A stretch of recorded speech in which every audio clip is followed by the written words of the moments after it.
welcome to everyone joining us. We're filling up the participant room here, so stand by and we'll be continuing fairly shortly.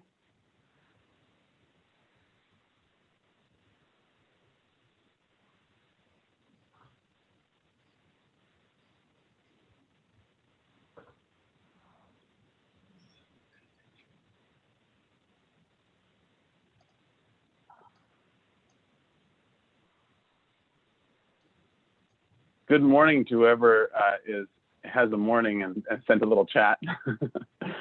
I guess we got some people from the other side of the ocean. All right, welcome everyone. We're filling up here. We're going to get started in a minute. If you didn't mean to come to the Santa Barbara Trust for Historic Preservation, Santa Barbara yesterday, today, tomorrow, then you're in the wrong place. Go find a different room, but it's looking like we're getting everyone building here.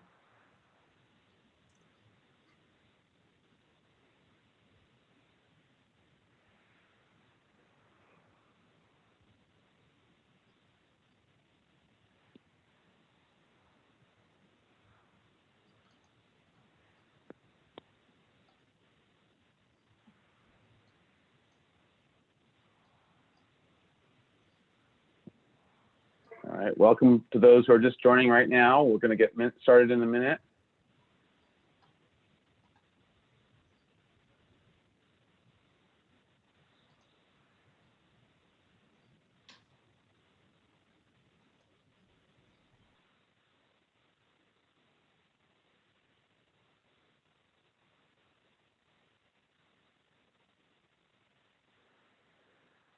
Hi, Rick. I see your chat. No, I'm not going to give a takeaway of the appeal. Rick Clausen was asking for a takeaway from the appeal. No comment. No comment. You can watch the appeal.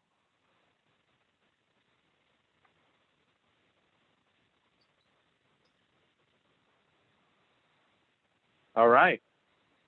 Well, shall we get started? So, okay, let's get going here. Good evening, everyone. Thank you for joining us. This is an important dialogue series based on many of the challenges that our city is facing. My name is Anthony Grumbine. I'm the board president of the Santa Barbara Trust for Historic Preservation, who is hosting this event. And I also serve as chair of the Historic Landmarks Commission for the city of Santa Barbara. The Santa Barbara Trust for Historic Preservation is perhaps well known as operators of El Presidio de Santa Barbara State Park. But we have long been active in the larger conversations about urban planning and the future of our city, including the redevelopment of Plaza de la Guerra, the development of the Historic Resources Ordinance, conversations like this one about the type of city we want Santa Barbara to be in the future. Historic preservation organizations are often associated with the desire to prevent all change, and for historically good reason. The field has evolved, however, and we acknowledge that change in our communities is inevitable and many times for the best. So historic preservation plays a vital role in managing change by ensuring those threads of continuity that help ground us as a community. The preservation community is an important stakeholder in the future of our city, and hosting this series is our way of holding space for this conversation. So a few housekeeping details. Our presentation this evening will be closed captioned with subtitles for audience members that are hearing impaired. You can find the control to turn on or off subtitles in the bottom right-hand corner of your Zoom screen. And if you have trouble with it, I'm the last person to ask, but we do have an expert on hand as well to help out with this, Kevin from the Santa Barbara Trust. So the icon for the subtitles is a closed caption icon that you can click on to get a drop-down menu with options. If you do not see the CC icon, click on the More icon with the 3 dots, and you could see the option there. This presentation will be recorded and will be made available at a later date on the Santa Barbara Trust for Historic Preservation website and YouTube channel. It will be aired on TVSB on a later date as well. So to kick off this evening and to see what attendees we have, we wanted to begin with a quick poll to find out who's joining us tonight. And we asked this question last time, and it's a great way to see who is here. And so we're going to continue with it. You'll see the poll pop up shortly here, and you should see it now. And so the question is, what brought you here tonight? And you can see the choices. So I'm a professional architecture, planning, or preservation. This is what I do. I'm an interested citizen and have been following this conversation. I'm invested in my city's future. I am a member of follow programs by the Santa Barbara Trust for Historic Preservation. This is new to me, and I'm curious to learn more. And where am I, and how did I get here? So we'll see how, or sort of our range of everyone. And once everyone chooses and clicks on it, we can get our totals and have a live, a live poll numbering. So this is one of the nice things about Zoom, of at least having audience participation in these ways as well. So, and us host panelists can't vote, just as last time I tried to vote, and I realized early that I couldn't, so.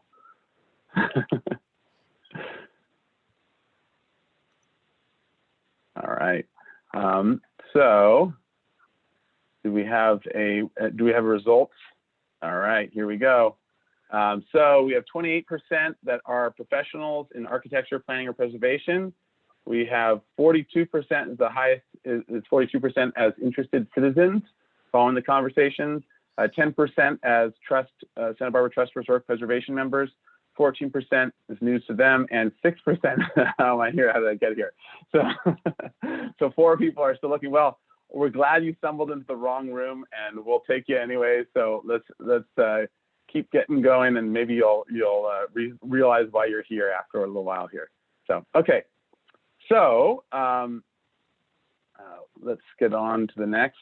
So this series will continue to address the current challenges we face, including the need to develop more housing, revitalize the downtown core, plans for places that locals and visitors will enjoy. And so I'm sharing a slide with other programs in the series here, and please note the web address where you can find out more and also register for the other programs. And that's also the previous one. This is the second of the series. So we are very grateful to our sponsors, that's shown here on the board: Allen Construction, Appleton Partners, Ashley and Vance, the Cornell Collective, Doordan Group, Suzanne Elledge Planning and Permitting, Giffen and Crane General Contractors, Harrison Design, the Santa Barbara Independent, and Village Property Realtors, and for making this whole series possible. All right, so following our keynote speaker, we will have a panel discussion featuring Planning Commissioner for the City of Santa Barbara, Roxanna Bonderson, as part of our continued symposium, our discussion. And so now I'd like to introduce to you our keynote speaker, Dr. Dennis Doordan. He is an architectural and design historian and museum consultant. He has published books and articles on a wide variety of topics dealing with modern architecture and design, and is the author of the Historical Survey 20th Century Architecture. He is co-editor of Design Issues, a journal devoted to the history, theory, and criticism of design. Dennis is a professor emeritus at University of Notre Dame. He has a Ph.D. from Columbia University and a BA from Stanford University. Dennis recently retired and moved to Santa Barbara with his wife in June of 2019. And this is the place to be during a pandemic, just for the record. It's a lot better than South Bend, Indiana. So it was a well-placed move, although that wasn't your plan.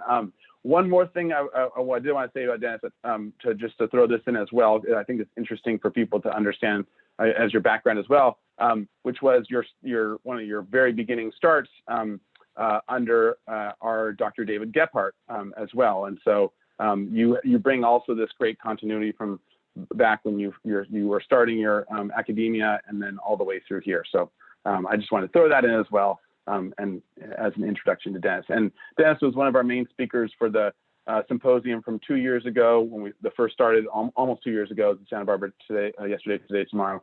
And so we're very happy to have him back again for another great talk, I'm sure. So thank you, Dennis. So let's see, we have, okay, sorry, go right ahead. I'll let you take it from here. Thank you, Anthony, and good evening, everyone. And I just want to say that it's an honor to be asked to participate in this important set of conversations in this series. And also that although I moved here in 2019, I first came to Santa Barbara in the late 1970s, and I've been coming off and on for a very long time. I have family here, and that's what brought me back when I finally was able to retire. So again, and I want to thank Kevin McGarry for helping me with this presentation this evening. We had a little technical difficulty that we had to work out just before the talk began. So let me just get started. One of the conventions of a public talk like this is that the audience gathers in hopes of learning something new and hearing about something unfamiliar. However, I intend to break with this convention and begin by talking about something already familiar to the many people listening. It is important to be reminded periodically about things we thought we knew, and to be reminded just how fragile, how breakable the familiar can be. So here's my opening statement, my declaration. Santa Barbara is not a typical American city. In fact, Santa Barbara is a special place where environment and history have come together in an extraordinary way. It's easy to forget this, so it's useful to remind ourselves of this simple truth. And I want to use this as my point of departure this evening. Now, let's move forward one slide.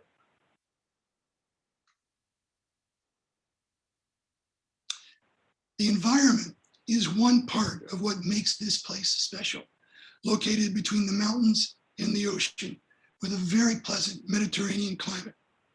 But this place has a rich history as well. There are families in this town that can trace their presence here back 10 generations, and they're raising the 11th generation.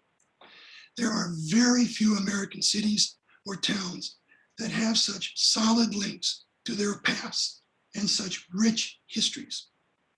So again, Santa Barbara doesn't look like other places. It has a distinctive and justly famous architectural character in tune with its natural settings, a Mediterranean-inspired architecture for a Mediterranean-like setting. And I will talk a little bit about why this is so, because again, it is important to remind ourselves of what we have and how we came to have it. Now, my focus this evening will be on the physical planning of Santa Barbara. And what you're looking at is a perspective view of the city from the 1870s, which captures very nicely the position of the city on the plain between the ocean and the mountains. I want to talk this evening about the physical planning of Santa Barbara, its urban form. And I will present 4 moments in time, what I call 4 snapshots of Santa Barbara. I want to try to describe what I call the urban DNA of this town.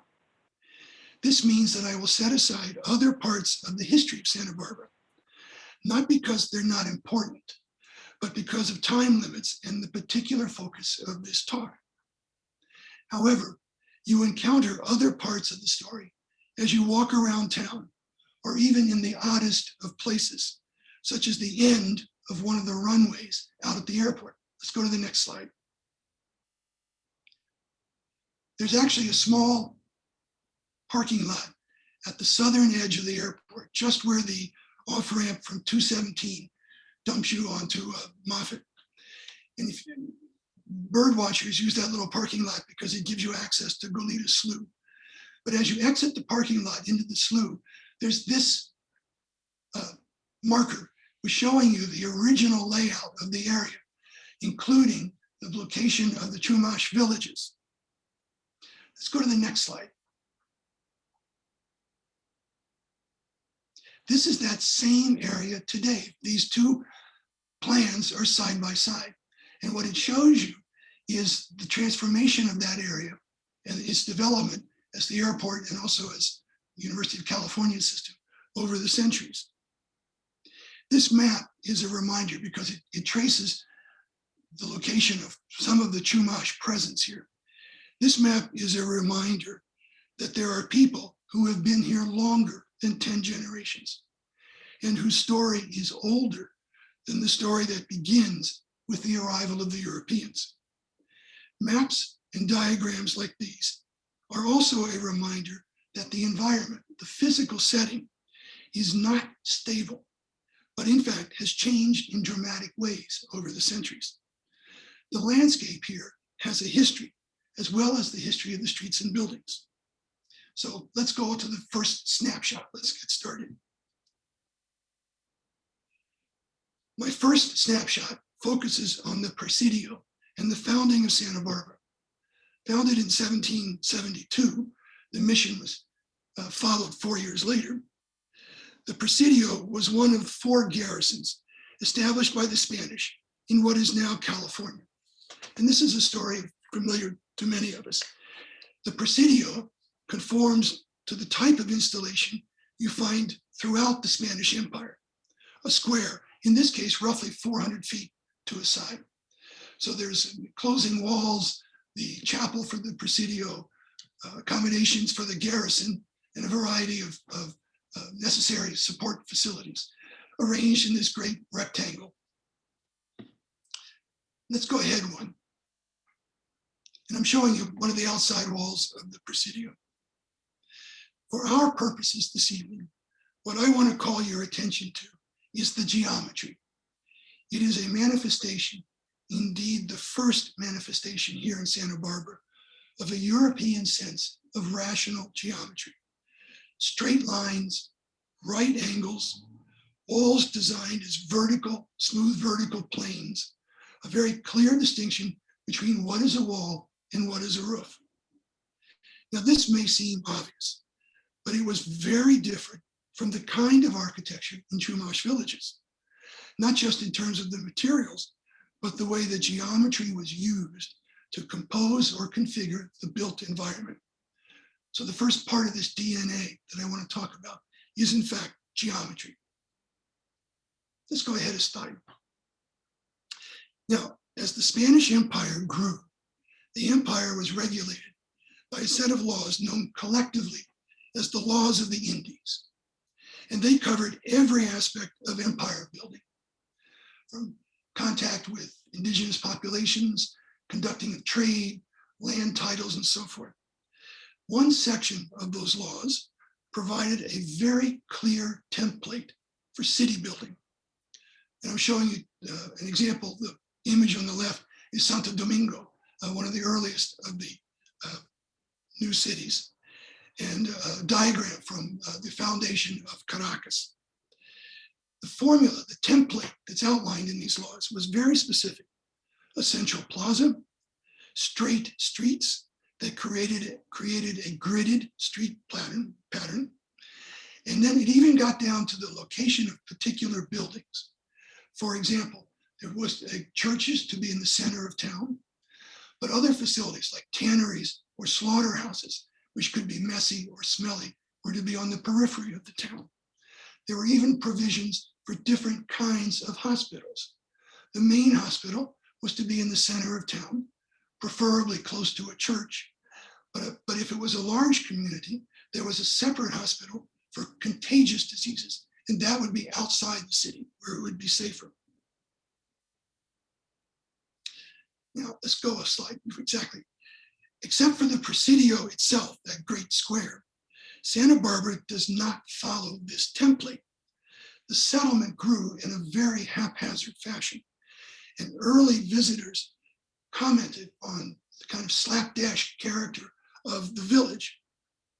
And I'm showing you here a diagram, reconstruction of where the location of the great adobes were in the early 1840s. And you see the Presidio marked out, and then this kind of haphazard arrangement of the adobes around it. What accounts for this? Santa Barbara was on the edge of the empire. It was a frontier outpost with a very small population. And it's reflected in the kind of casual way that it grew. Now we're going to jump. We're going to go ahead to the next slide, and we're going to jump ahead in time to 1851 and what's called the Hailey grid. In December of 1850, the city hired a sea captain named Salisbury Hailey to prepare a survey for laying out new streets. And you see that Salisbury grid on the left. The city hired Salisbury because apparently he was the only person who applied for the job. And what you see in the slide on the image on the right is the juxtaposition of that grid, the grid that we know today with the adobes from the 1840s. Let's take a fine. This is the larger version. This is a larger image of the Hailey survey. And Wackenruder was the name of the man who literally drew the image that you're looking at. And in this particular image, the area around the Presidio is left exposed. A later version of the Wackenruder map extended the grid through the Presidio grounds as you see the city grid today. Hailey laid out a plan with city blocks. Let's go back one. Let's look a little bit longer at the Hailey grid. Hailey laid out a plan with city blocks that measured 450 feet to a side. They were squares, 450 on the side. And they were arranged in this gridded street pattern.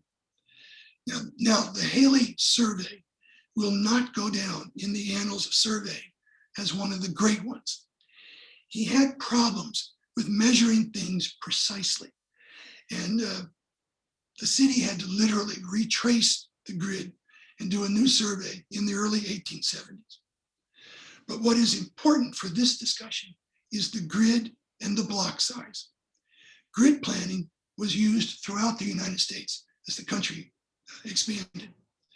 What is noteworthy about the blocks in Santa Barbara is first, their geometry, their square, and second, their size, 450 feet to a side. It's much more common to find smaller or rectangular blocks. New York City, with its famous street grid, for example, the blocks are rectangular and measure 260 by about 900 feet. Chicago, another famous grid. The blocks in Chicago measure 330 by 660 feet.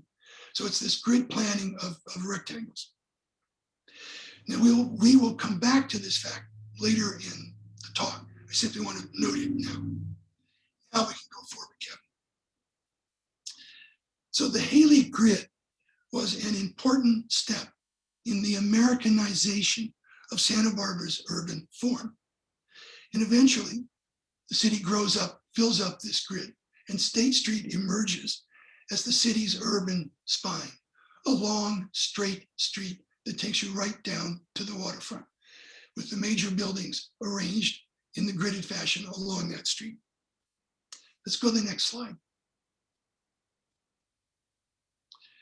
Another postcard view, and postcards are fabulous sources of imagery for this period. Another postcard view of State Street.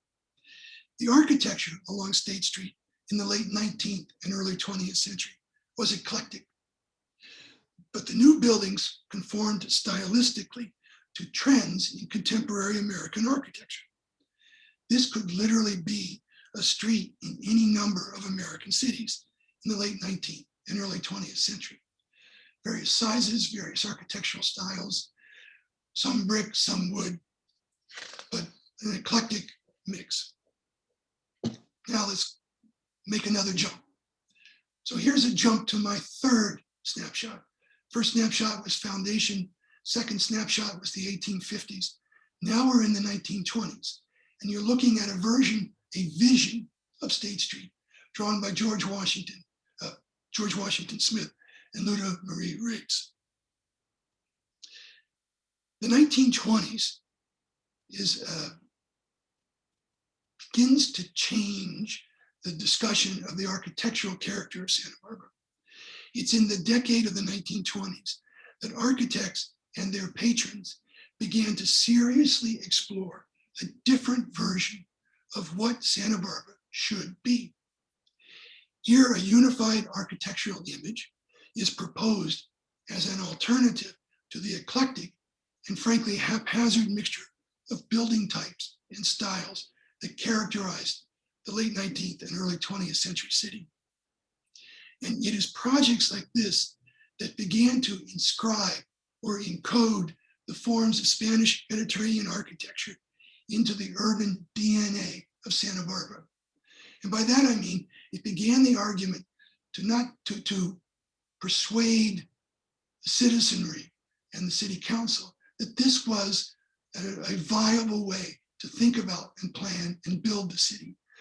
And the individual architecture contributed to an overall urban coherence, both stylistically, but also in the provision for things like street arcades, covered passageways along the streets, and in a consistent treatment of materials and fenestration patterns.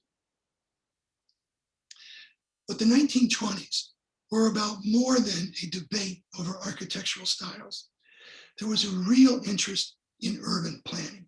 So let's go to the next slide. In the 1920s, the Community Arts Association, a group of civic-minded private citizens, began working on raising the standards of architectural design and city planning in Santa Barbara. In 1924, they commissioned Charles Chaney, at that time one of the major professional planners in the United States. They commissioned him to prepare a major plan for the city of Santa Barbara. Now, again, this is a private group, the Community Arts Association, a private civic-minded group. Their strategy was to prepare specific proposals that could lead to concrete municipal action. The creation of an architectural advisory board, the creation of new zoning ordinances and so forth. So part of their goal was specific proposals that could lead to concrete action. And at the same time, to use these proposals to educate the general public about design issues. So this is one of the images from Chaney's 1924 plan. Chaney's plan focused, among other things, on protecting and enhancing the oceanfront along Cabrillo Boulevard. And so you're looking at one of the images from that plan. You see State Street coming down, ending in a large plaza and aligned with the new municipal pier or the municipal wharf. And at the far left end of this image is where Castillo comes down into what was proposed to be the Plaza del Mar, and provisions for a boulevard along the oceanfront. And I want to say something about the Community Arts Association. Again, a private association which operated through four major branches. Plans and planting was one of them. Arts was another one. And again, acted out of a spirit of kind of public education and public enhancement of the city. Let's go to the next slide. The Chaney plan included proposals for different parks around the city and also addressed what at that time was the center of the city, the De La Guerra Plaza. You see an aerial view here, just to remind you of this location. Let's go to the next slide. I want to spend a second looking at this because once again, De La Guerra Plaza has become a subject of a lot of community discussion. And once again, there's a round of discussions about what could be done with this space. Chaney's proposal was really quite simple. It was, he did propose paving the plaza, landscaping the edges of the plaza with various kinds of ornamental trees. But other than that, and a water feature, other than that, it was really quite simple. The argument being that a plaza in the center of town served its purpose by providing a viable gathering place. And it didn't need a lot of extras to kind of make it work. So this is the Chaney proposal with the Casa de la Guerra on the left side, the newspaper building on the right side of this. Now, I talked about private citizens, and here's two of the important names from this period, Bernhard Hoffman and Pearl Chase. The 1920s were still in the decade of the 20s. This is an era when individuals were able to exercise tremendous impact on developments in the way Santa Barbara thought about itself, the way we imagined what Santa Barbara could be. Standing here in 2021 and looking back 100 years, it's interesting to reflect on the impact of people like Hoffman and Pearl Chase and ask the question, could any one person have the same kind of impact today? Could a Pearl Chase exist today or be as effective today as she obviously was in the 1920s and 30s? Let's go ahead. Next slide. Earlier in this talk, I described the Hailey street grid, and I made a comment that at 450 feet square, the city blocks here are very big. Size is important, it's a critical variable in any street grid. And one of the things that the big, deep Santa Barbara blocks make possible is the system of paseos that are such a distinctive and admired feature of this town. The ability to pass through the center of blocks, the invitation for pedestrians to move deep into the blocks. Next slide. Oops, yes. Bernard Hoffman was instrumental in commissioning the design of one of the early influential paseos, the original El Paseo. You're looking at a block plan here and a view. Hoffman financed the design work and the restoration of the Casa de la Guerra and the creation of the paseo around the edges. And this became one of the ways that they literally demonstrated a kind of proof of concept, if you will. And also one of the demonstrations that persuaded Santa Barbarans that the Mediterranean, Spanish Mediterranean style could indeed create very desirable built environment. Those same deep blocks that allow the paseo system carry their own set of challenges. They're so deep that for often small retail shops that prefer to keep as much of their store close to the State Street as possible, the deepness of it becomes a problem, what to do with that deep back space.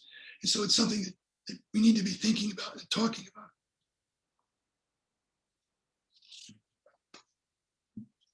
So the Paseo was an ambitious project that promoted the Spanish Mediterranean style of architecture. It was instrumental in the preservation of the Casa de la Guerra, and it demonstrated the appeal of the Paseo concept. Now we're going to jump one more time. This is another jump to 1960s, the decade of the 60s. And the example that I'm using is La Cumbre Plaza on Upper State Street. This chapter, the chapter of the 1960s, is about transportation and retail, two topics that figure prominently in contemporary discussions in this town. This chapter is about the automobile, and the DNA of planning for the automobile is fundamentally different from the Paseo system and the vision of unified streetscapes along State Street that we were looking at 40 years ago in the 1920s. The shopping center, or a mall, is an island of retail surrounded by a sea of parking. And there were lots of reasons that were driving planning in that direction. And the historians and planners talk about the decades after World War II as the heyday of car-oriented planning. Think of the interstate highway system or of the proliferation of shopping malls on the edges of cities.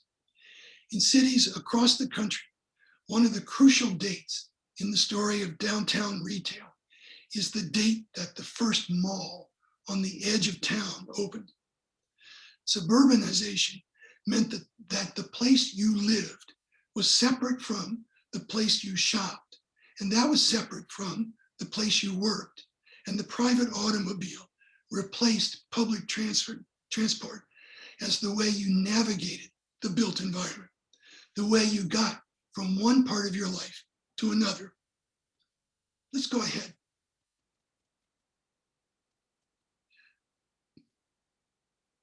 But the reaction to this kind of automotive planning wasn't long in coming.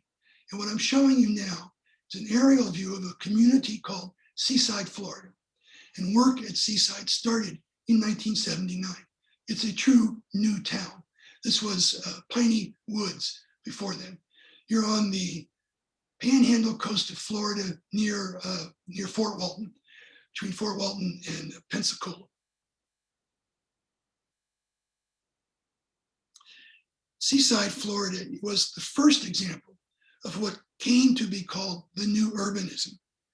The irony of the term new urbanism is that the new urbanists were actually trying to recover the good parts of the old way of planning and building cities, to recover the DNA of good pedestrian-oriented planning.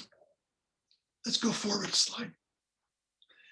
So in the remaining parts of this talk, I want to talk about this effort to recover the DNA of traditional planning.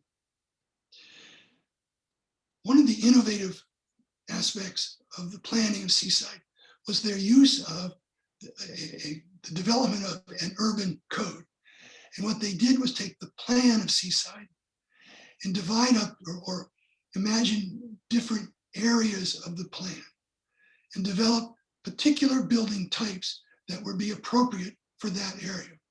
I'll also say that there's a landscape component here, and that part of the landscaping of Seaside was a return to native vegetation. That is, the landscaping, the plants, elements are all native to the Florida Panhandle region, so that you were trying to return in an environmental way as well as in an architectural way. Let's go ahead one. I don't know how well this shows, but this is the code. The code is an attempt to use building types to plan the configuration of the town. In this case, southern building types that were appropriate to the climate of the setting. The Florida cottage, the side porch house, the center hall home, the southern row house type. Each of these types were analyzed and the results incorporated into an urban code. Key here is the idea that the urban code using building typologies allows you to think in 3 dimensions. Typical post-World War II urban zoning was very 2-dimensional. It took a flat map and it said, in this zone, single family homes, in this zone, retail, in this zone, factory. But the new urbanist codes were an effort to think the 3rd dimension. And one of the things that this does is allow people to see with greater clarity the implications of decisions about planning and design. It also offers developers and architects greater certainty going into the process. It says, the code says, this is what's possible here. This is what's permissible here. And the code would break down into siding of the building in the yard, outbuildings, porches, fenestration patterns, roof decks, and so forth. So Seaside, although it's really a very small community, had an outsized impact in terms of being a kind of proof of concept, a demonstration of what could be done. Let's go ahead. New urbanist urban coding is only the beginning of the development of new strategies and new tools for planning, always with the goal of, I'm going to use the phrase, harvesting the wisdom of past experience. What building types worked well in this climate? What building types worked well in this urban setting? What building types worked well with available materials? And so urban codes, the development of new ways of visualizing, new digital tools that allow you to visualize planning efforts. And in a way, the new visual tools are in essence the latest version of the kind of design that George Washington Smith was doing with those long streetscapes and those beautiful drawings. Now they're using these new tools of visualization to allow, to support, to facilitate the kind of visioning exercises that help a community understand and decide together to build consensus. One of the speakers in this series coming up is Dan Perolik from Optica's office. And I borrowed this slide from Dan because he's been a pioneer in a couple of these new tools, form-based coding, for example, but also in something that he's termed the missing middle. And if you look at this diagram, on one end, you have the detached single-family home. And at the other end, you have dense, mid-rise, very urban setting. But in between is this missing middle made up of housing types, such as duplexes, triplexes, bungalow courts, townhouses. And the argument is that this missing middle allows you to create greater density downtown or in towns without having to build up. The argument here is that in the past, none of these are new building types. They're things that are quite common and that we find over and over again in towns all across the country. And that with them, you can in fact densify neighborhoods without ruining the overall architectural character. You don't need to build up to reach certain densities. Let's go ahead, one slide. In fact, Santa Barbara has examples of many of these. Here's Alameda Court, which is up on Sola Street, which is a bungalow court designed originally in 1916. So we have examples of these. And what we're looking for, what planners are now doing, are developing ways for us to harvest this experience and to apply them or to imagine them in a new setting. Let's go forward. Now, in March of 2019, there was a community planning workshop for De La Guerra Plaza. And I was there, I was in town at that time. And I took this picture at the end of the day. And I like this picture because it touches on a lot of issues. Transportation, you see the automobiles there, but you also see bicycles. And figuring out how to put automobiles, bicycles, and pedestrians together is on the front page, on the front burner of discussions in this town. It includes, also in this picture, you see historic Santa Barbara in the form of the Casa de la Guerra, and the reminder how just important the Santa Barbara Trust for Historic Preservation is in preserving and maintaining these facilities. But beyond that, some of the modern buildings that loom over it on State Street and those temporary shelters are an indication of community planning event going on. And in the foreground, a lamppost. One thing I have not talked about, but has to be taken into account, is what I call urban furniture. The street lamps, the signage, the benches, even the curbs that make up, that provide the kind of bones of a good downtown. All of these issues have to be addressed. And so what we're looking at in this image is an effort to do just that and to have some community input.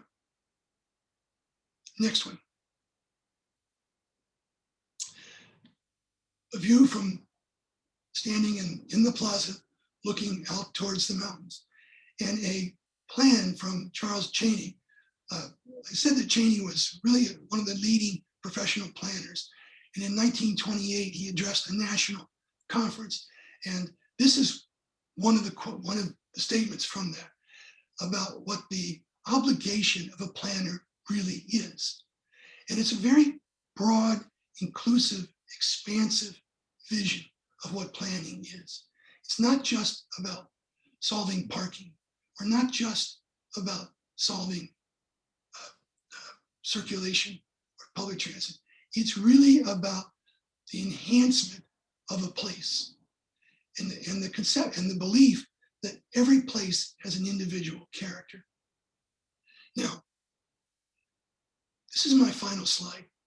And my final comment is that when you stand in this plaza, you stand where I was when I took this photo, looking past El Paseo, past the adobes, out to the mountains, you really see what makes Santa Barbara special. It is that this place has both a wonderful natural setting and a rich history. Nature and culture come together here in a very special way. And what links these two parts of the story is us, the people who live here. When we stand in the plaza and look to the mountains, or we walk along Cabrillo Boulevard and look out to the sea, we make that link. And Santa Barbara comes alive as a community. And in this, our moment in time, what we know is that we must take care of both the natural environment we love and the built environment we inhabit.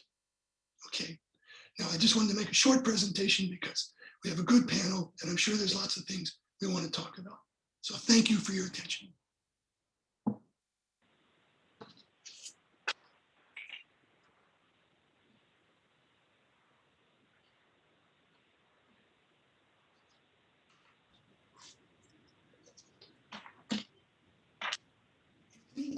Anthony, are you there? Yeah, can you hear me? Yeah, can you turn on your video? I'm trying to, but I'm having technical difficulties. Did I put you to sleep? Oh, there. There he is. All right. Yeah, No, there. Sorry, yeah. Great. Just getting through my technical difficulties as a, historic landmarks commissioner. We have trouble with all this new technology. Is my video on? Can you guys see me now? Yes. Okay, great. All right. Well, thank you very much, Dennis, for that. And I think, I think we can start to dive in here as we have some questions. For those who want, you can ask questions in the chat section. We can go over that in a minute. But before we do get into that, I think we did. Kevin, did we have one more poll question to ask to kind of kick us off? Yeah, we're gonna wake up the audience with one more poll. No, just kidding. I was enthralled with that last those last couple of slides, and I see that view every day. We have a poll. We have one more poll question just to get audience feedback before we start the panel. So here we go. Okay. So let's fold it in from Dennis's ending slide there.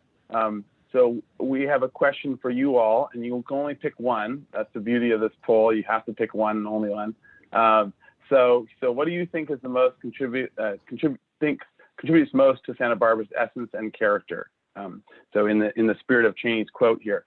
So stunning natural beauty, touching the mountain ranges and gorgeous beaches, the urban gardens, outdoor community spaces, and thoughtful landscape plantings. For you landscape architects, we didn't forget you. The plaster walls and red tile roofs are distinct Spanish colonial revival architecture style, of course, for us architects. Cultural heritage and community events, Fiesta, Earth Day, Solstice, etc. Our devotion to excellent wine and food for the foodies in the audience, or a combination of two or a few of the above. Cultural heritage. No, we covered that. Our devotion to I'm reading all the same ones, just jumping around here. A combination of two or three of the above, and then all of the above. So, all right, we're giving you some multiple choices here. So why don't you, if everyone can fill out, and in the meantime, while we're waiting for everyone to fill out, I'll give a.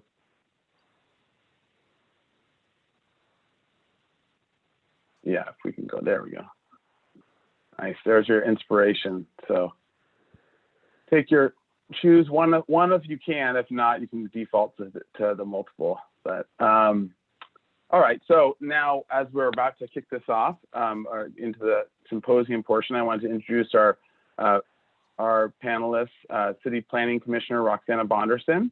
So Roxanna has a Master's of Architecture with a specialization in urban design and sustainability. She wears many hats in Santa Barbara as an architectural and land use planner in the private sector, a City of Santa Barbara Planning Commissioner, and the Executive Director of World Healer, a 501(c) profit, 501(c) nonprofit organization raising global awareness in kindergarten through 12th grade classrooms and providing youth leadership and entrepreneurship training to teens and young adults. She started her architectural career in 1992 in Santa Barbara, then studied and worked abroad for 12 years before returning to Santa Barbara. And she has developed long-term master plans and community development strategies for projects in Italy, Cuba, Egypt, Germany, Brazil, and Santa Barbara. So she's going to be bringing the world experience to our conversation here. So thank you very much for joining us, Roxanna. And now we'll jump to our polls here.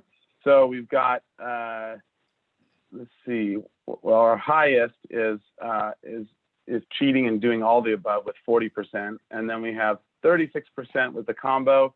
And we have 13%, which are all about the natural beauty. And then down to 8% with the plaster walls. The architects didn't come through on this one. And then the 3% for the outdoor spaces, the urban gardens and planting. So, all right, so why don't we roll into our first kind of question and discussion with this question as a sort of our basis.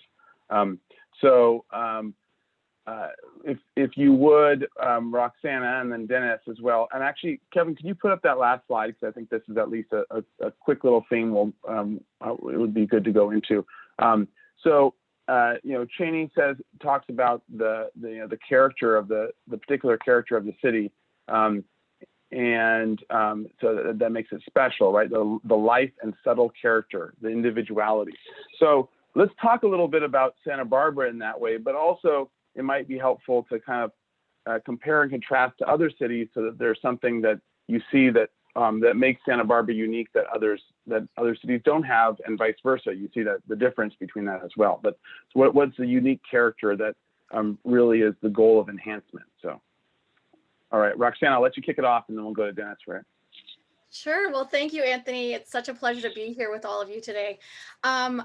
For me, the first thing that jumps to mind when I hear a question like this is that naturally, on a historical level, a lot of cities were developed in areas that had resources, whether those resources were fertile soil, direct access to water, other natural strengths that provided the livability of the land. And as you know, in Santa Barbara, we have a lot of those. That's why there were so many Chumash tribes here, access to the ocean for travel, for food. And when you look at the historical planning of settlements, you always have a lot of those elements, whether it's a river or a lake of some kind or other natural resources. So when I look at Santa Barbara, it's no wonder that this was such a attractive place for the new world to come develop a popular settlement here. I said the new world, the colonists to come and set up their new world here. Yeah. So certainly we have a lot of those resources that are valuable. And one of the most interesting things from a historical level about Santa Barbara is how protected we are. We're protected from, with the mountains. We're protected from certain natural elements. We're also historically, when there was fear of attack, generally concerned with being able to see where people might be coming from that were not welcome. And we had that viewpoint with our landscape, with our hillside, putting our settlements a little bit higher up so we could see who was coming from the ocean, and not being concerned because the mountains pretty much protected us to the edges. And so things like that, to me, make this a very attractive place to settle. Now today, we're not worried about attacks from the ocean or over the mountains. The Cannonball Reach is not part of the planning setback? Not a priority any longer. Certainly not. But you know, there's always the importance of looking back historically and, you know, looking at the cultural value that we as a more modern civilization has contributed to Santa Barbara. And I think looking at the questions that were provided for the poll, really paying attention to that built environment that has been developed with that intent is such an important thing to keep in mind when we look at you know, the development and where we're going next, side by side with the natural resources, which we're so lucky to have here. Great. And Dennis, do you want to take a crack at it? And what makes Santa Barbara special? Yeah, what its individual, its subtle character, its individuality, and yeah, and it could be in comparison to other places or not. I mean, One of the you don't things, have to bag on Oxnard, but you can if you want to. but one of the things that I found interesting on the poll was that 40% of the people, the largest single block, said all of the above. And they weren't just dodging a tough decision. I think it says something about the integration of this city, or this town, and the place between the ocean and the mountains, where we look both ways and we enjoy both. And I think that the climate, which has encouraged us to live a certain kind of outdoor lifestyle. Believe me, I moved here from northern Indiana. We live in a beautiful outdoor place. All of those are testament to a well-integrated place.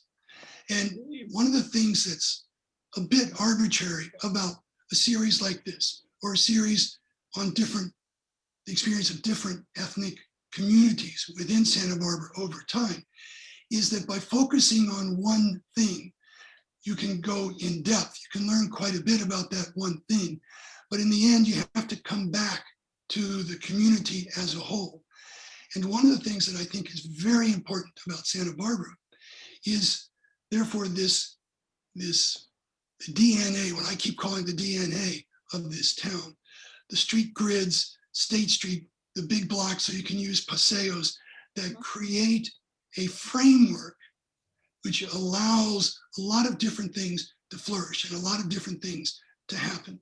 So I think that there's the way, as I tried to show over four snapshots, the way this town evolved is one of the things that makes it special.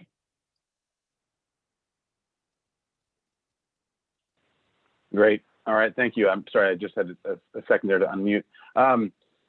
Okay, great. I think that's a good sort of general covering of it. So now let's start diving into some more questions now. This one will be for Roxanna.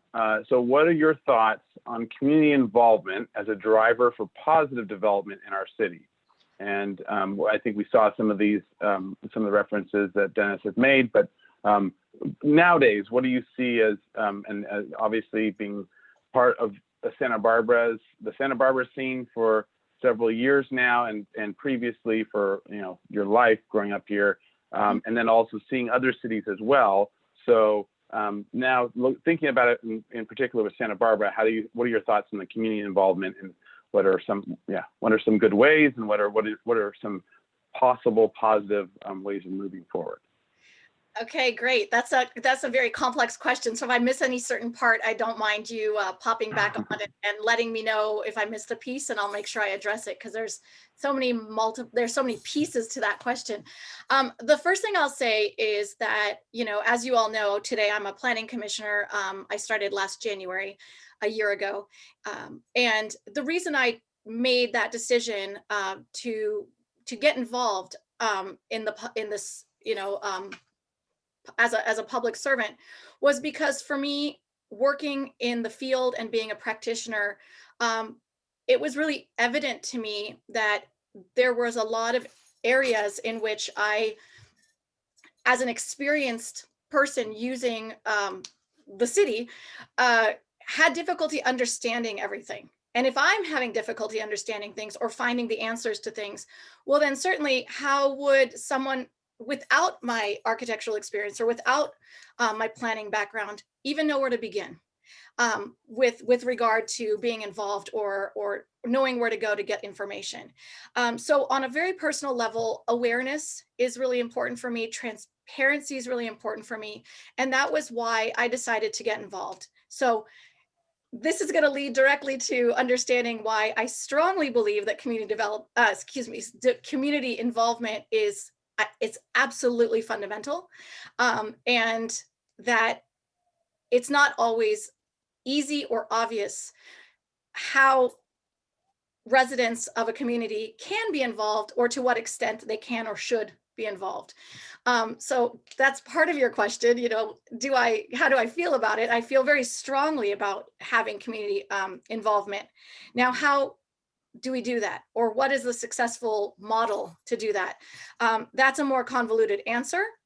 Because sometimes it's important to put out polls and surveys and collect data, have, you know, public forums where people can come out and speak up. And all of those things are amazing opportunities to collect data, but what do we do with that data? And how much of the collected responses are truly applicable? I mean, how much is dreamlike and how much is reality? And that's a very complicated line. You know, one of the things I find in my involvement is that as much as I would like to satisfy a lot of the interests and desires that I hear, not all of them are feasible. Not all of them work directly with the law. As someone who has been on the inside, I used to work at the county, so I learned what the ins and outs were of understanding land use. And now my involvement with the city as a commissioner, making decisions, looking at those laws and looking at those ordinances, I recognize that there's limitations that I don't have control of changing. And you know, a city staff member has limitations. They can't just change the rules.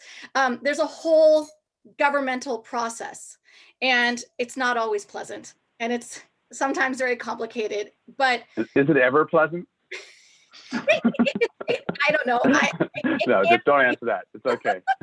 I mean, there's moments where you manage to put together a good team and successfully drive a project through the process, and that is so satisfying. And it's important to really relish those moments. So yes, there are pleasant moments, I believe. I've seen them, so I can vouch that they do exist. But generally speaking, I feel like it's a very frustrating process. And I think that that's why really understanding the decision-making process, it's a very complex issue. And I'm not even sure I still understand all of it. I'm still learning. But my point is that there's a process in place so that not one person or not one entity has the ability to make all the decisions unanimously. And it's really hard for a lot of people to understand that no single person amongst us has that ability. But we're all in it to try to influence the process and inspire the vision. And that's why the community is so incredibly important, in my opinion, that we cannot do this alone. And the more ideas and the more visions that we bring to the forefront allows better ideas and better evolution of those ideas. And so I really strongly believe we have to work together. I'd like to pick up on one comment there about visioning. One of the things I'm interested in is, are there new tools that help a community visualize what's possible? The community, I'm interested in what can facilitate or sustain community involvement, so that when a community comes out for a workshop on a Saturday afternoon and then goes away, they've written down in words their various comments. They don't see anything more for months. And are there ways that we can visualize alternatives? Because I think people can see and understand things visually, that if you write out a description of an urban plan in words, they often don't have a clear sense of what that implies. And in that case, having just said that, I also recognize that the planning staff at the city is stretched to the max as it is, that we don't want to be adding impossible new expectations on them. So how does the city of Santa Barbara get at or reach some sort of new, take advantage of new tools? One of the strengths of this town is that for a town this size, and I really think size is important here, for a town this size, there's a very large, talented architectural and planning community. Unusually large for a town the size of Santa Barbara, right? So, and there have been recent efforts by that community, by the architectural and design community, to help Santa Barbara visualize options. This pandemic year has created havoc for any kind of public discussion, any kind of public discourse. But we need to find ways to facilitate community involvement and make it so that it's more than just a one-way conversation where people gather in a room, they write down their suggestions on yellow Post-it notes, stick it on a bulletin board and go away and get nothing back. There has to be some sort of dialogue going on. And I do think that's something that was very effectively done in the 1920s by the Community Arts Association, Allied Architects, and different efforts to visualize, to show the community what it meant to adopt a particular architectural character as a defining part of community identity. It's one thing to say, to write down, and all buildings shall have white stucco, and all buildings should have cast iron, decorative ironwork. It's another thing to show them what that looks like. And the question is, from a planner's point of view, which is more persuasive? Which moves the conversation along? And when I say moves the conversation along, it means moving it towards some sort of consensus so that people know what's going on, they understand why it's going on. In fact, they like it. Instead of being shocked one day when trees start to come down or barriers start to go up. They have to have some way to be building consensus, really a viable, broad-based consensus. All right. I agree. I think that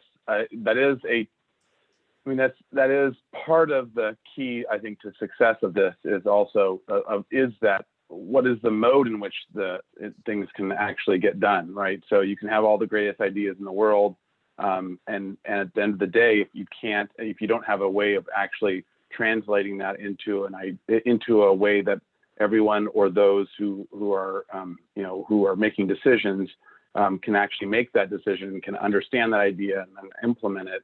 And if there's not a way forward, it just stays at the great idea stage, but never actually getting it actualized. So it is a very interesting thing about process, about how process can affect whether something can work or not, even if it's the greatest idea in the world. So that's good. I think that's a really good thing to also think on is it seems like it was so effective. Well, I guess that's a little bit cheating though to say it was so effective because it was the 20s, early 20s, 22, 23, things were really roaring with all the great ideas and was showing people. But it was some things were happening, especially the new things that were being built were being fairly convinced by their arguments. But it really took that earthquake at the same time, the jar of disruption, but with both a plan of action that kind of swept through with that disruption that seems to have been part of the catalyst for that, wouldn't you say? And so it's an interesting thing obviously we have a somewhat similar disruption. We don't have an earthquake, but we have these other disruptions. They're actually helping to facilitate the conversation and actually making us have to figure out stuff because, there's nothing like a good problem to have to make people decide that, there's actually, Anthony, So, something I would say in response, the 1920s, you're correct, are very interesting because the earthquake was a major event in 1925. But as I tried to show, the discussions had already begun, so that when a natural disaster struck, there were people who had given some thought to what could be. Now, what we don't want to happen in the decade of the 2020s is a natural disaster, right? That's not a good way to plan.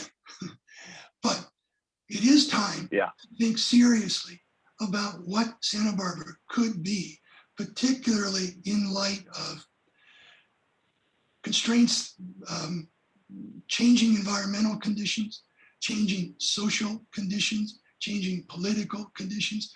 All of these require a lot of personal reflection, community discussion, and consensus building, and that takes time. So I see this decade of the 2020s as really a crucial decade for Santa Barbara. I would like to also add, if you don't mind, I would like to also add the fact that in a lot of sense, the pandemic has been our natural disaster. It's not really a natural disaster. It didn't, the earth didn't get shaken up, but the world got shaken up, and it's caused change that we were not prepared for. It's caused change that we have had to act, so quickly that there hasn't been time for planning. Just as we would in an earthquake. It's an emergency, a state of an emergency. And unfortunately, it comes at a time where there's already things that aren't working. And I think we all have addressed those items in some form or fashion in our work. But, e-commerce and that shift to online, Amazon, ordering in your retail merchandise, which has been taking place for several years now. It didn't just happen overnight, but we are seeing that reflected in our vacancies in downtown. The way that people like to spend time outside in the urban setting has changed. In the past, we would go stroll and window shop and then shop. Now people want to go out for an experience. They want to hear live music. They want to go eat. They want other activities that stimulate them. I think it's almost that that instant gratification that we've seen in our world, being on a cell phone all the time and having movies at a snap of a finger on Netflix. There's just a shift in our mentality on what we expect to see in our built environment. And so in a community like Santa Barbara, I think it caught up to us, and it should have been dealt with before we hit this sense of urgency, and we're now scrambling to catch up in all areas. And I think that has worked into its own sense of urgency.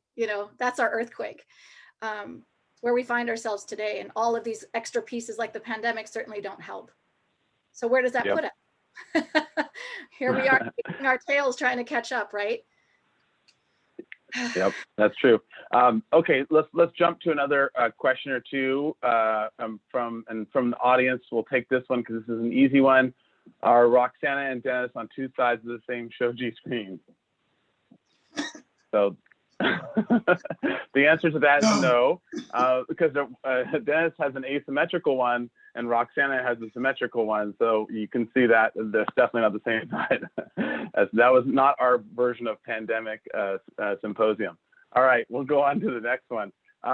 So this, I think, to tie to some of the comments that you were making about the block size, Dennis, and I think I see this as well in a couple of the comments, but both from Alex Bougeot and as well from Rick Clausen. So let's talk about the size of the blocks. And Alex Bougeot mentions that it's 400, in South America, Argentina, where he's from, in South America, for about 400 foot, square grid blocks. Santa Barbara has a 450 square. Let's talk about how that is different than the Chicago 330 by 660, so the rectangle that's basically double as wide as this tall, and then also the New York, I think you said 260 by 900, which is over 3 times as long. So it's a very, very long block, but its width is only a 260, so it's very short in that dimension. So how that geometry actually affects things, and then as a follow-up with that, with Rick Clausen's, if the larger city block allows for internal paseos, do they also favor creating of the missing middle architecture, and should cities require incentives that to that type of the building through zoning? So looking at how now, and actually I tacked one more question onto that, or discussion point, which is one that I was sort of thinking of as well. If either of you know of another city, which to my mind is very interesting about the urban DNA of Santa Barbara, where we have the city grid now that we have we had that first as a rationalizing moment, and then we made it kind of fun and interesting and broke it all up with the paseo in the middle. So it's the reverse of Paris, right, where you had the medieval, hodgepodge, as Haussmann would say, and then you cut it with the boulevards, the Paris sort of central node and boulevards raying out. It's sort of and Rome had the same thing, where you have more of the medieval city going every which way, and then cutting of rational ways through and making these nodes and connecting points. We do the reverse. We start with this rational overlay of the grid, and then we make it fun in the middle and kind of go every which way, and then you come back out to the rational grid. So there's this very interesting thing with Santa Barbara. I don't know if you know of other cities that have that moment, or that sort of inversion sort of flipping. But yeah, so talk about the grid, if you will, sort of in those contexts of comparing of grids, thoughts of other cities, and how this makes Santa Barbara somewhat unique or very unique. I don't know of any other place like this, but you all might. So grids, go. Roxanna, do you want to kick off with this one? Sure. Once again, I'm going to tell you that there's so many questions in one that I wouldn't mind if you put me back on track if I missed something. Through my education and opportunity living abroad and practicing abroad, the first thing that comes to my mind is Florence, Italy. And when we were studying urban design there on the ground and living in the city and walking through for our daily education, we were taught that it's almost like a mass of clay, that someone came along and just used a knife, a chisel, and kind of cut their streets through it to find pathways. So you have sort of the height block, and you're putting pathways together that connect things.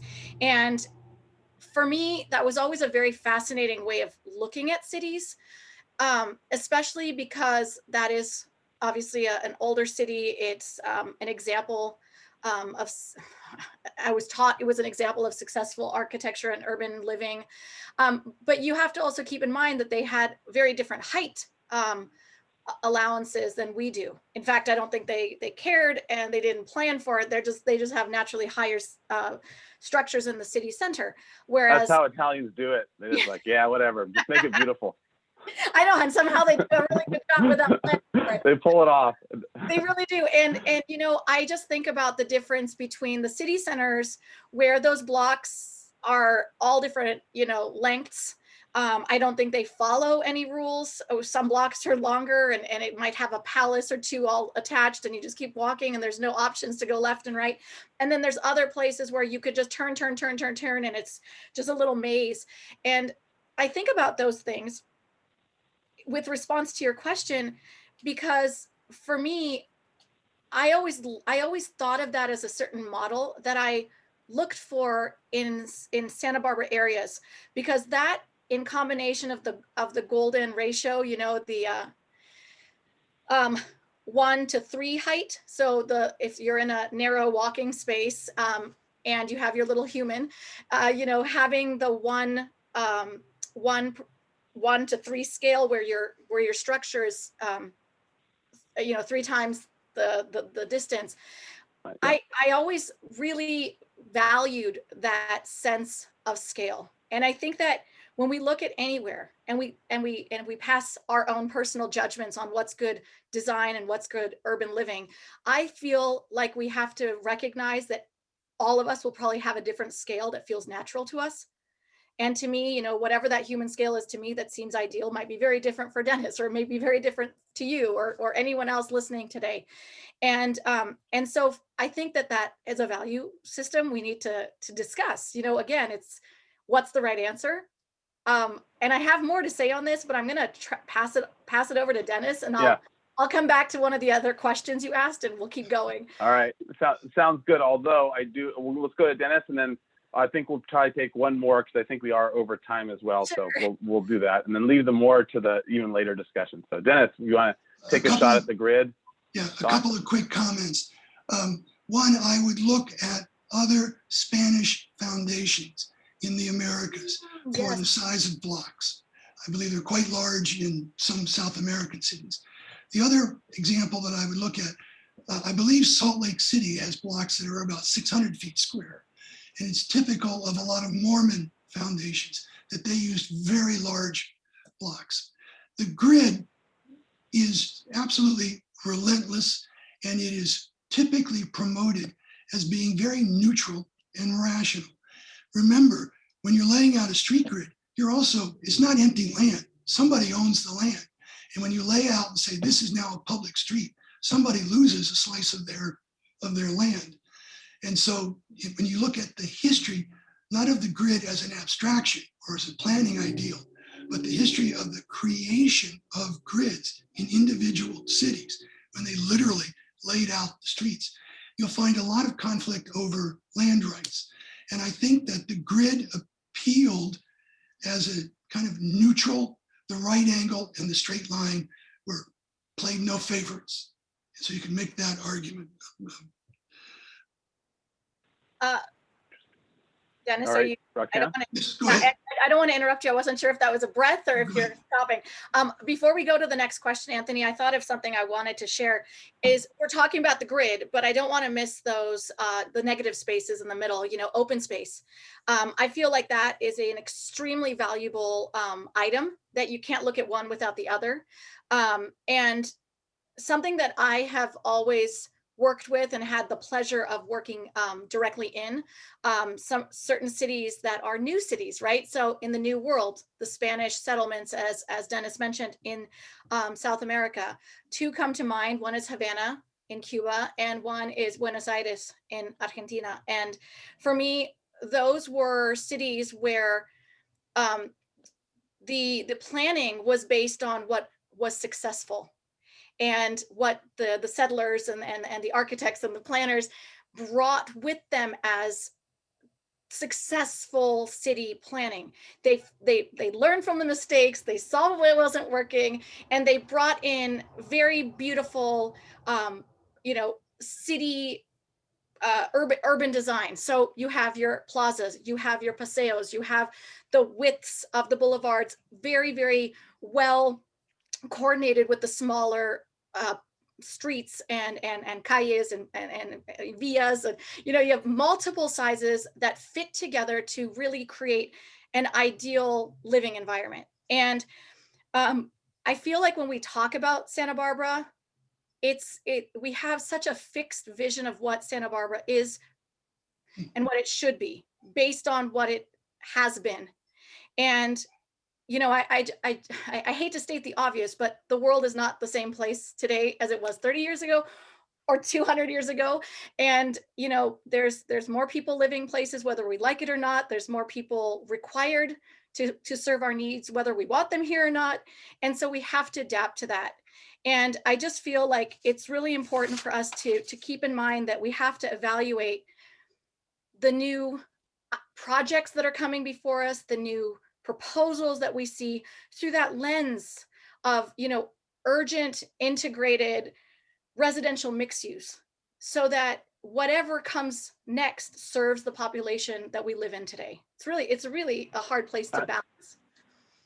I want to just add one note to that, and then if Dennis, if you had any more, we can add that and we go on to the last question. But along that line, it's interesting because I think that it's oftentimes a dual, like a setup to sort of have a conflict between the old, like Santa Barbara the old way, or Santa Barbara the new way. And it's interesting because you look at the Cheney quote that Dennis had at the end, and it's a framework, it's a mindset that actually is about being able to handle future and adapt it in a particular way to the region, right? So it's not actually a matter of staying in the past as the past.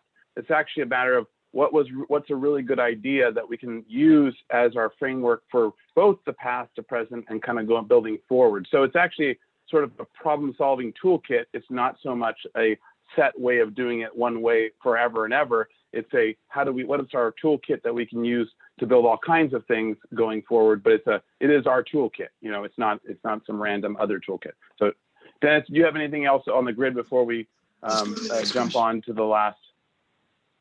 Go ahead.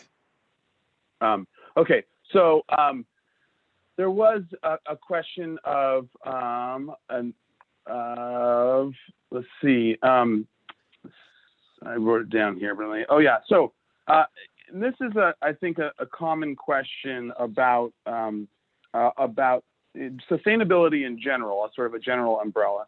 But the question of upgrading, and you know, in this case, it's a utilities discussion, but upgrading of electrical service, broadband, water service, sewer service. So the idea of needing more of all these things and updating of all these things, and what challenge does that create?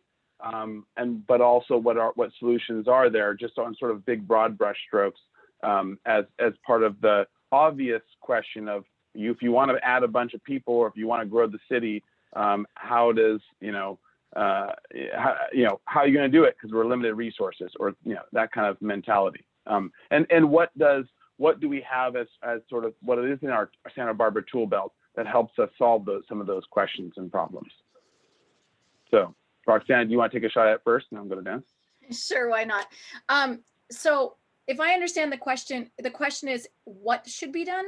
Is that correct? I'm trying to find the question. I saw I read it earlier. It was towards the top. Okay, so can someone address upgraded infrastructure, reliable electrical service, if we need to go all electric, broadband service, at a reasonable cost, adequate water service, sewer service, newer than 1950s.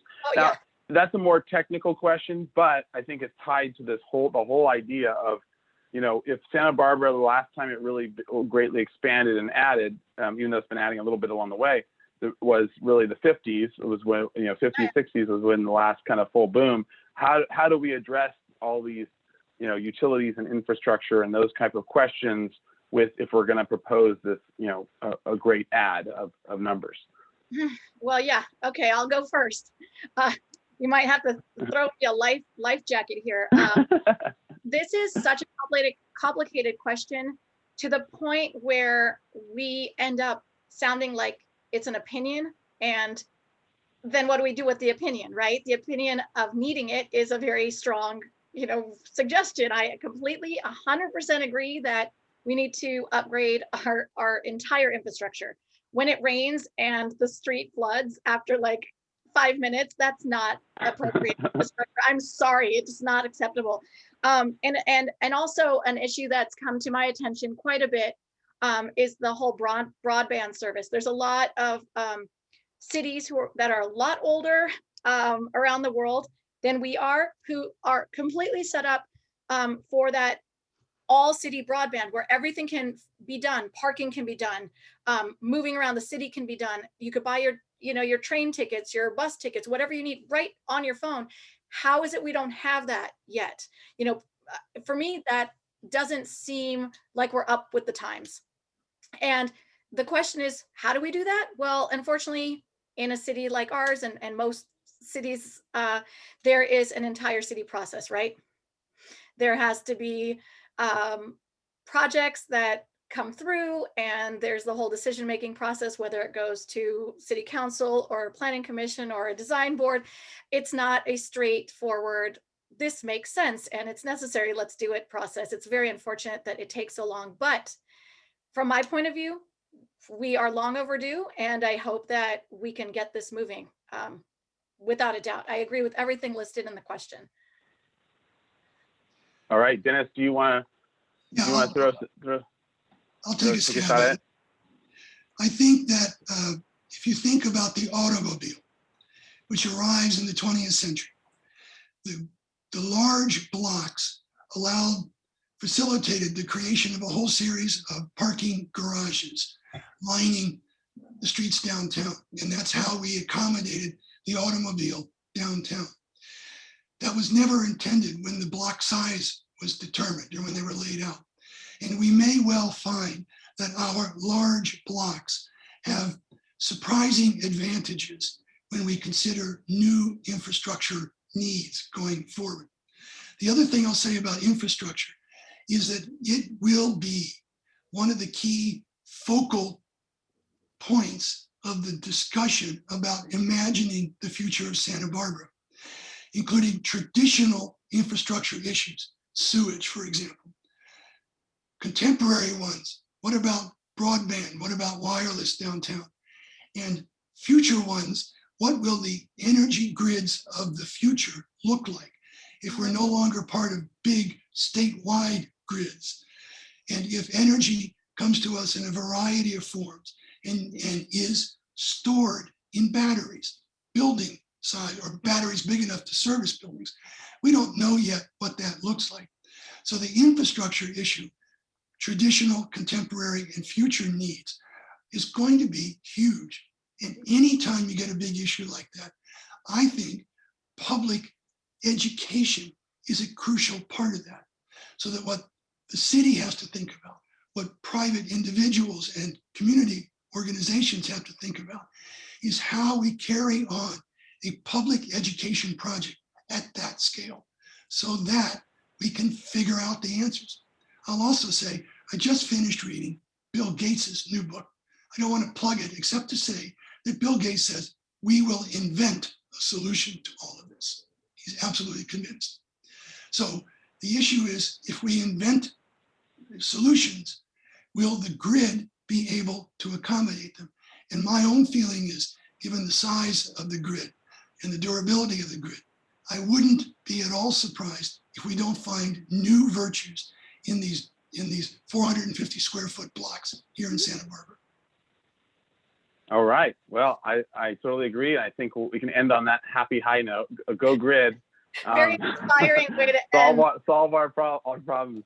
So at this point, I think I want to, if we could, thank all of our sponsors. Thank you very much, Dennis and Roxanna.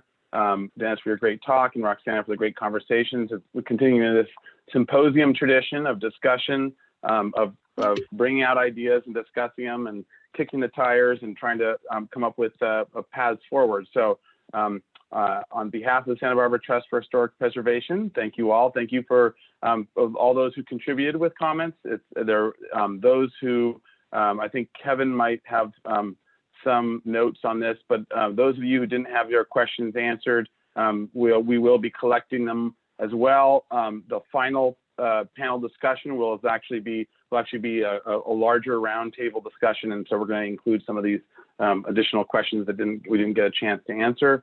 So thank you, everyone, and thank you especially to our sponsors for making it possible. So Kevin, anything else that I'm missing? No. No, thank you, everyone.